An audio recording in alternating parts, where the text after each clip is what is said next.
Hello students, তোমাদের সবার সোমবার থেকে এক্সাম আরম্ভ আশা করি। টেস্ট এক্সাম, তো mock test examination physical science, ঠিক আছে। এটা টোটাল 90 নম্বরের কোশ্চেন আছে এখানে, কিন্তু আমি এখানে শুধুমাত্র শর্ট কোশ্চেন অ্যান্সারগুলো তোমাদেরকে সলভ করাবো। তো চলো, গ্রুপ এর কী কোশ্চেন আছে আমরা দেখে নিই। 1.1, বায়ুমণ্ডলের সর্বনিম্ন স্তরটি কী? বায়ুমণ্ডলের সবথেকে নিচে কোন স্তর থাকে? ট্রোপোস্ফিয়ার। শুধুমাত্র উত্তর দেখবে না, আমি যেগুলো বলছি সেগুলো কিন্তু দেখবে। যারা মনে হচ্ছে যে না কিছু পারবো না, বা একবার যাচাই করা দরকার যে কোনগুলো ভালো করে হয়ে আছে কোনগুলো ভালো করে হয়ে নেই, তো তারা অবশ্যই কিন্তু ভিডিওটা দেখবে। ওকে, আর যাদের মনে আছে অ্যান্সারগুলো তারা অবশ্যই একবার করে রিভাইজ করে নেবে। তো বায়ুমণ্ডলের সবথেকে নিচে থাকে ট্রোপোস্ফিয়ার। এই ট্রোপোস্ফিয়ারকে কী বলা হয়? ক্ষুব্ধমণ্ডল বলা হয়। কী বলা হয় ট্রোপোস্ফিয়ারকে? ক্ষুব্ধমণ্ডল। কেন বলা হয় না? ট্রোপোস্ফিয়ারে ঝড় ঝঞ্ঝা বৃষ্টি এইসব প্রাকৃতিক দুর্যোগ হয় বলে ট্রোপোস্ফিয়ারকে আমরা বলি ক্ষুব্ধমণ্ডল। ওকে, তারপরে 303 কেলভিন উষ্ণতা সেলসিয়াস স্কেলে কত? দেখো, কেলভিন থেকে সেলসিয়াসে যেতে গেলে 273 বিয়োগ করতে হবে। ঠিক আছে, কেলভিন থেকে সেলসিয়াসে যেতে গেলে 273 বিয়োগ করতে হবে। তাহলে 373 থেকে যদি 273 বিয়োগ করে দাও তাহলে 30 ডিগ্রি সেন্টিগ্রেড উত্তর চলে আসবে। ঠিক আছে, একটু ফাস্ট আমি সলভ করাচ্ছি, কারণ যেহেতু তোমাদের সামনে এক্সাম। 4 মোল NH3 তৈরি করতে কত গ্রাম নাইট্রোজেন প্রয়োজন? খুব ভালো কোশ্চেন, খুব ভালো কোশ্চেন। দেখো, NH3-র আণবিক ভর তোমাকে আগে বের করে নিতে হবে, ঠিক আছে। আর আচ্ছা, আরেকটা কথা বলো তোমাকে, NH3-তে নাইট্রোজেন কত মোল থাকে? 1 মোল NH3-তে নাইট্রোজেন কত মোল থাকে? নাইট্রোজেন পরমাণু কত মোল থাকে? 1 মোল। নাইট্রোজেন পরমাণু থাকে 1 মোল, তাই না? তাহলে 4 মোল NH3-তে নাইট্রোজেন থাকবে কত মোল? 4 মোল। ঠিক, বেশ, তাহলে 4 মোল নাইট্রোজেন থাকবে। 1 মোল নাইট্রোজেনের আণবিক ভর 14, মানে 1 মোল নাইট্রোজেনের ওজন, সরি, 1 মোল নাইট্রোজেনের ভর হচ্ছে 14। ঠিক, তাহলে 4 মোল নাইট্রোজেন আছে, তাহলে 4 গণিত 14, তার মানে কত? 56। 4 14 56। আমি আবারও বলে দিচ্ছি যারা বুঝতে পারলে না, দেখো তোমাকে বলেছে যে 4 মোল NH3-তে কত গ্রাম নাইট্রোজেন থাকবে। তাহলে আগে তোমাকে দেখতে হবে যে 1 মোল NH3-তে নাইট্রোজেন কত মোল? 1 মোল। 1 মোল নাইট্রোজেন, ঠিক। তাহলে 4 মোল NH3-তে কত মোল নাইট্রোজেন? 4 মোল NH3-তে 4 মোল নাইট্রোজেন। 1 মোল নাইট্রোজেনের ভর হচ্ছে 14 গ্রাম, তাহলে 4 মোলের ভর 14 × 4 মানে 56 গ্রাম। আশা করি ক্লিয়ার। নেক্সট কোশ্চেনে চলে যাব।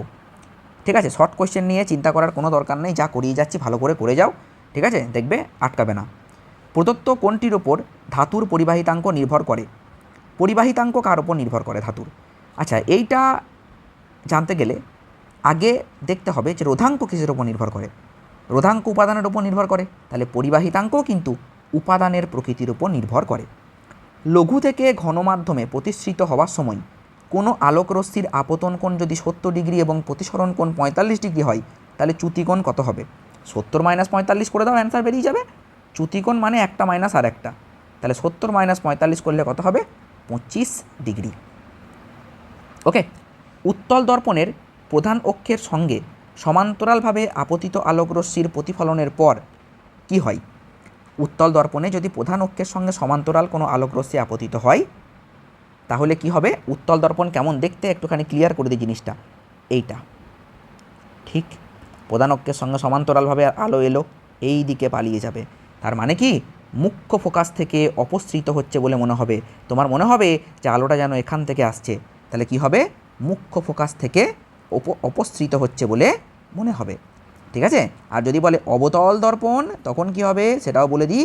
অবতল দর্পণে যদি প্রধান অক্ষের সমান্তরাল কোনো আলোক রশ্মি আসে তাহলে মুখ্য ফোকাস দিয়ে বেরিয়ে যাবে। ওকে, তারপরে 1.7, কোনো পরিবাহীর মধ্যে দিয়ে 1 অ্যাম্পিয়ার তড়িৎ প্রবাহ হচ্ছে, এর রোধ 1 ওহম হলে ওই পরিবাহীতে তাপ উৎপন্ন হবার হার কত? দেখো, তাপ সমান I² RT, এটা তোমরা জানো। যদি এসআই পদ্ধতি নাও তাহলে I² RT, এটা এসআই পদ্ধতিতে, তাই তো নাকি?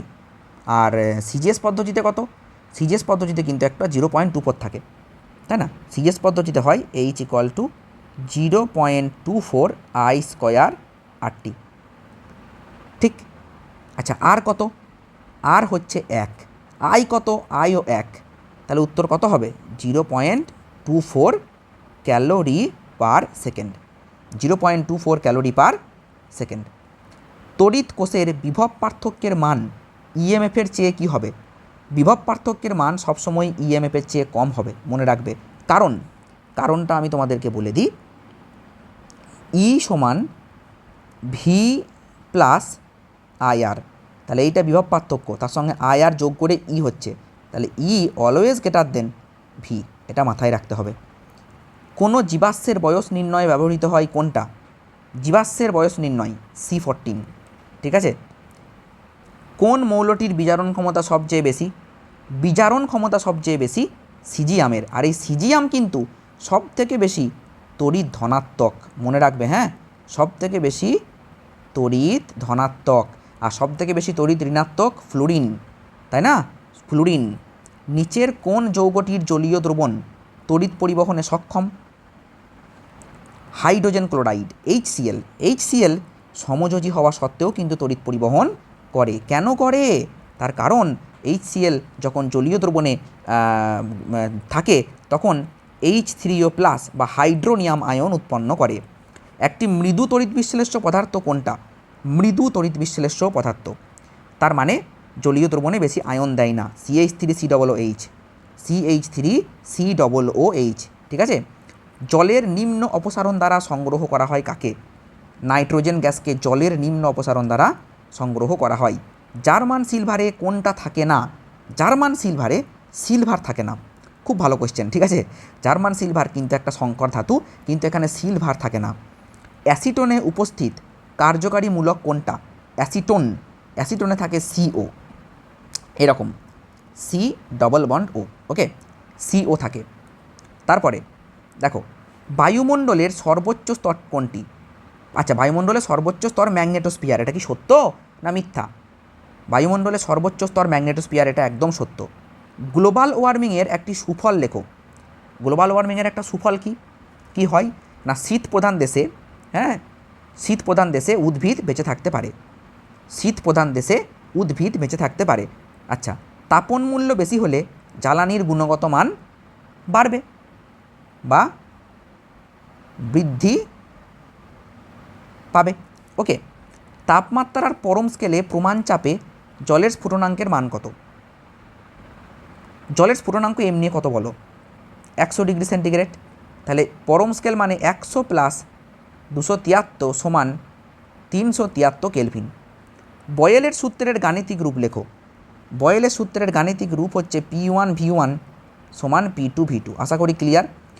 একই ধাতু একই আকারের একটি ফাঁপা চোঙ ও একটা নিরেট চোঙকে সমান উষ্ণতায় উত্তপ্ত করলে প্রসারণ একই হবে না আলাদা হবে? একই ধাতু বলেছে, একই আকার বলেছে, তাহলে প্রসারণ একই হবে। আবার কি, যদি ধাতু চেঞ্জ করা হতো তাহলে একই হতো না। একটি লোহার চেয়ার এবং একটা কাঠের চেয়ার গরমকালে রৌদ্রে রেখে দিলে কোনটি বেশি উত্তপ্ত মনে হবে? লোহার চেয়ার, কারণ এর তাপ পরিবাহিতাঙ্ক বেশি। ন্যূনতম বিচ্যুতির অবস্থানে প্রিজমের মধ্যে দিয়ে আলো কিভাবে যায়? দেখো, যদি ন্যূনতম বিচ্যুতি অবস্থানে থাকে একটা প্রিজম, তাহলে তার মধ্যে দিয়ে আলো যাবে ভূমির সমান্তরাল, মানে এই যাবে, এই যাবে, এই আসবে, এইটা আর এইটা সমান্তরাল হবে, ঠিক আছে। তুমি উত্তর দেবে ভূমির সমান্তরাল। একটি পাতলা উত্তল লেন্সের আলোক কেন্দ্র ও ফোকাসের মধ্যে একটি বস্তু রাখা আছে, বস্তুটির প্রতিবিম্বের প্রকৃতি কী হবে? কোথায় কোথায় রাখা আছে? আলোক কেন্দ্র আর ফোকাসের মাঝে। আলোক কেন্দ্র আর ফোকাসের মাঝে যদি কোনো বস্তু রাখা থাকে, ঠিক আছে, বলি, দেখো কী লেন্স? পাতলা উত্তল লেন্স, বেশ, পাতলা উত্তল লেন্স। আলোক কেন্দ্র কোনটা? এইটা আলোক কেন্দ্র, আর এইটা ফোকাস। এর মাঝে কোনো বস্তু রাখলে প্রতিবিম্ব কেমন হবে? প্রতিবিম্ব ভেবে দেখো, এই একই দিকেই হয়, বড় হয়, অসৎ বিম্ব তৈরি হবে, ঠিক আছে। তাহলে প্রতিবিম্বের প্রকৃতি কেমন হবে? অসৎ, সমশীর্ষ, বিবর্ধিত। কী লিখতে হবে? অসৎ, সমশীর্ষ। বারবার গুলিয়ে যায় এই কোশ্চেনগুলো, এই জন্য আমি বারবার ডিসকাস করে দিচ্ছি। এবং বিবর্ধিত। রোধের শ্রেণী সমবায়ে প্রতিটি রোধে কোন ভৌত রাশিটি ধ্রুবক থাকে? কারেন্ট। প্রত্যেকটা রোধের মধ্যে কারেন্ট ধ্রুবক থাকে। রোধাঙ্কের এসআই একক কী? রোধাঙ্কের এসআই একক হচ্ছে ওহম মিটার, মাথায় রাখতে হবে, ওহম মিটার, ওহম মিটার, ঠিক আছে। বেশ, শূন্য মাধ্যমে আলফা রশ্মির বেগ কত? খুব ভালো কোশ্চেন, আনকমন কোশ্চেন। 2 × 10⁷, এটা আমি আগেও বলেছি। যারা কন্টিনিউয়াসলি আমাদের ভিডিও দেখছে তারা কিন্তু অনেক কোশ্চেনের অ্যান্সার করতে পারবে। নিউক্লিয় বন্ধন শক্তির উৎস কী? নিউক্লিয় বন্ধন শক্তির উৎস হচ্ছে ভর ত্রুটি। ঠিক আছে, কি হবে? ভর ত্রুটি। শ্রেণী বরাবর নিচের দিকে নামলে ধাতব ধর্ম কি হবে? শ্রেণী বরাবর যদি নিচের দিকে নামি, ধাতব ধর্ম বৃদ্ধি পাবে। ওকে, ধাতব ধর্ম বৃদ্ধি পাবে যদি আমরা শ্রেণী বরাবর নিচের দিকে নামি। তার কারণ ইলেকট্রন ছাড়ার প্রবণতা বাড়বে। ইলেকট্রন ছাড়ার প্রবণতা বাড়লে ধাতব ধর্ম বৃদ্ধি পাবে। আধুনিক পর্যায় সারণীতে কটি পর্যায় এবং কটি শ্রেণী আছে? আধুনিক পর্যায় সারণীতে 7টা পর্যায় এবং 18টা শ্রেণী। 7টা পর্যায় এবং 18টা শ্রেণী। ক্লোরিনের ব্যাসার্ধ Cl- আয়নীয় ব্যাসার্ধ অপেক্ষা কী হবে? কম হবে। ঠিক আছে, কম হবে। ক্লোরিনের ব্যাসার্ধ Cl- আয়নীয় ব্যাসার্ধ অপেক্ষা কম হবে। ঠিক আছে, আচ্ছা, লোহার চামচের ওপর নিকেলের প্রলেপ দিতে তড়িৎ বিশ্লেষ্য হিসাবে কি ব্যবহার করবে? কার প্রলেপ দেবে? নিকেলের প্রলেপ। নিকেলের প্রলেপ দিতে গেলেই নিকেল সালফেট, মাথায় রাখতে হবে, নিকেল সালফেট NiSO4.6H2O। ঠিক আছে, একদম এইটা সমেত মনে রাখবে, সংকেত সমেত। ঠিক আছে, এর জলীয় দ্রবণ নিকেল সালফেটের জলীয় দ্রবণ, সেই জন্য 6 অণু জল নিয়ে নিয়েছি, বুঝতে পেরেছো? সোডিয়াম এবং সোডিয়াম প্লাসের মধ্যে কোনটি সুস্থিত? অবভিয়াসলি সোডিয়াম, Na+ বেশি সুস্থিত। কেন Na+ বেশি সুস্থিত বুঝতে হবে জিনিসটা। দেখো, সোডিয়ামের শেষে কটা আছে? 2,8,1। ও এই একটা ছেড়ে দিলেই হয়ে যাবে কি 2,8, তাই না?